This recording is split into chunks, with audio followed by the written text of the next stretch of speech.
देश भर में कृषि बिल को लेकर हंगामा जारी है। कृषि से संबंधित 3 विधेयक केंद्र सरकार के द्वारा पारित किए जाने से पहले से ही इन पर विवाद चलता आ रहा था। इन विधेयकों के खिलाफ किसानों ने देश भर में भारत बंद बुलाया है। पंजाब, हरियाणा में भी किसान पिछले कई दिनों से कृषि बिल के खिलाफ आंदोलन कर रहे हैं। भारतीय किसान यूनियन समेत विभिन्न किसान संगठन इस बंद में शामिल हैं। किसान संगठनों को कांग्रेस, आरजेडी, समाजवादी पार्टी, अकाली दल, आम आदमी पार्टी और टीएमसी समेत कई राजनीतिक दलों का समर्थन भी मिला है। पंजाब के किसान गुरुवार से ही 3 दिनों के रेल रोको आंदोलन पर हैं। वहां किसान रेलवे ट्रैक पर डटे हुए हैं और बिल को वापस लेने की मांग कर रहे हैं। पंजाब में किसानों के विरोध को देखते हुए पुलिस प्रशासन की तरफ से व्यापक इंतजाम भी किए गए हैं। वहीं अमृतसर में किसान मजदूर संघर्ष कमेटी के द्वारा रेल रोको आंदोलन का आज दूसरा दिन है। कमेटी ने किसान बिल के विरोध में 24 से लेकर 26 सितंबर तक रेल रोको आंदोलन चलाया है। यहां भी किसान रेलवे ट्रैक पर टेंट गाड़ कर बैठे हुए हैं। वहीं रेलवे ने किसान आंदोलन को देखते हुए एहतियातन 13 जोड़ी ट्रेनों को गंतव्य स्थल तक पहुंचने से पहले ही टर्मिनेट कर दिया है। इसके अलावा 14 ट्रेनों को कैंसिल किया गया है। रेलवे ने पंजाब से होकर गुजरने वाली ट्रेनों का परिचालन फिलहाल रोक दिया है। टोटल 13 पेयर गाड़ियों के 13 अप के 13 डाउन के भी कैंसिल या शॉर्ट टर्मिनेट किए गए हैं और उसमें से अम्बाला में हैं, कुछ दिल्ली में हैं, कुछ सहारनपुर में, ऐसे शॉर्ट टर्मिनेट करके वहाँ से वापस दोबारा से उनको चलाया जाएगा वापसी यात्रा के लिए। पार्सल की ट्रेन जो हमारी स्पेशल चल रही थी वो भी कुछ गाड़ियाँ 9 गाड़ियाँ हैं करीब, वो भी कैंसिल की गई हैं। जो पंजाब एरिया को अवॉइड किया गया है, तो पंजाब एरिया में गाड़ियाँ एजिटेशन की वजह से कोई पैसेंजर ट्रेन या कुछ ऐसा रुक ना जाए। ये 3 दिन का एजिटेशन है, 24, 25, 26 और फिलहाल 24 की आज आई है, तो बाकी आगे जैसे जैसे एजिटेशन का पता लगेगा वैसे प्लान किया जाए।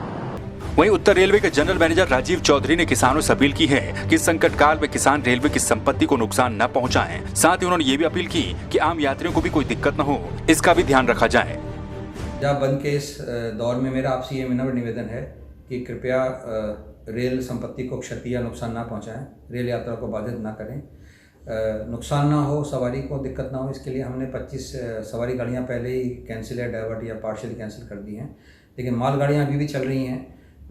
कोरोना विश्व महामारी के इस मुश्किल समय में रेल परिवार उत्तर रेलवे का काफ़ी मुश्किलों का सामना कर भी ये यातायात सुविधा दे रहा है राज्य को और बाकी देश को। कृपया उसको बाधित ना कीजिए। पंजाब से रोज़ करीब 50 रेक माल लदान करके देश के बाकी हिस्सों में जाता है।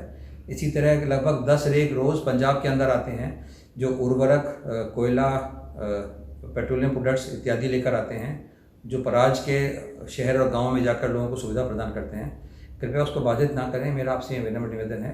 रेल यातायात को सुचारू रूप से चलने दें और संपत्ति जो आपकी अपनी संपत्ति है, कई बार तो आप लोगों के दरखास्त पर बनाई गई है, उसको नुकसान ना पहुँचाएं। कृपया मेरे आपसे विनम्र निवेदन है। वहीं मध्य प्रदेश के मुख्यमंत्री शिवराज सिंह चौहान का कहना है कि सरकार के द्वारा लाए गए तीनों विधेयक किसानों के हित में हैं। इन तीनों विधेयकों से किसानों को कोई भी नुकसान नहीं है। शिवराज का कहना है कि किसानों को विपक्ष के द्वारा भ्रमित किया जा रहा है।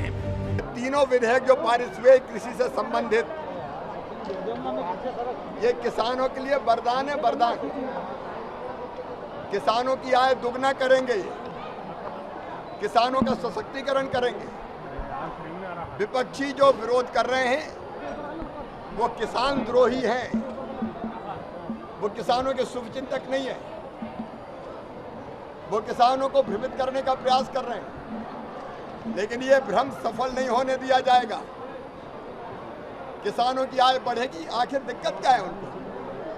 अगर मंडी के अलावा कोई किसान, अगर कोई व्यापारी खेत से ही फसल खरीदता है, उसकी अच्छे दाम देता है। अगर आलू का कोई प्रोसेसर किसान के खेत में आलू खरीदे, तकलीफ क्या है आपको? अगर कोई निर्यातक गेहूं और धान खरीद के निर्यात कर रहा है, तो बीच में बिचौलिए की जरूरत क्या है? ये क्यों बिचौलियों का समर्थन कर रहे हैं? कृषि उपज मंडी जारी रहेगी, मिनिमम समर्थन मूल्य पे खरीदी जारी रहेगी, लेकिन मंडी के साथ साथ बाकी जगह भी किसानों को खरीदने का विकल्प देते हैं। और बोते समय अगर कोई करार कर ले तो ठीक कीमत मिलेगी। ये पहले ही किसान को पता चलता है, तो विपक्ष को तकलीफ क्या है? वहीं इस प्रदर्शन के बीच कुछ किसान ऐसे भी हैं जो इस बिल के समर्थन में हैं। रेवाड़ी के किसानों का कहना है कि सरकार के द्वारा लाए गए ये तीनों बिल किसानों के हित में हैं, इनसे किसानों का लाभ होगा। बिल के बारे में कहना चाहूँगा जी, ये मेरी ज़मीन है, 1.5-2 एकड़ ज़मीन है। इसमें जो पैदावार होती है उसको हम पहले मंडी में बेचते थे, मंडी के आड़तियों के और उनके मनमार्जी के दाम होते थे। लेकिन सरकार ने जो किसान विधेयक जो पास किए हैं वो सरकार ने एकदम किसान हितैषी बिल बनाए हैं। उसमें किसानों को किसी भी प्रकार की हमारे हिसाब से या और विशेषज्ञों के हिसाब से किसी प्रकार की किसानों को कोई हानि नहीं है। इसमें किसानों का हित ही हित है और लाभ ही लाभ है। मोदी सरकार ने और उनके मंत्रिमंडल ने जो ये बिल पास किया है ये किसान हितैषी बिल है। बाकी जो लोग विरोध कर रहे हैं उनका अपना क्या नीति है, क्या वो है, इस बारे में तो खैर हमें पता नहीं। लेकिन विरोध करने वाले लोगों की बहुत बड़ी गलती है जो सरकार के बिल का विरोध कर रहे हैं। बहरहाल कृषि विधेयकों पर किसानों का प्रदर्शन जारी है। इस विरोध प्रदर्शन को कई राजनीतिक पार्टियों ने भी अपना समर्थन दिया है। किसानों के बंद का सबसे ज्यादा असर पंजाब और हरियाणा जैसे राज्यों में देखा जा रहा है, जहां पिछले 2 दिनों से किसानों का रेल रोको अभियान जारी है। लेकिन सरकार इन तीनों विधेयकों पर अपनी जगह तटस्थ है। ब्यूरो रिपोर्ट, संवाद 365।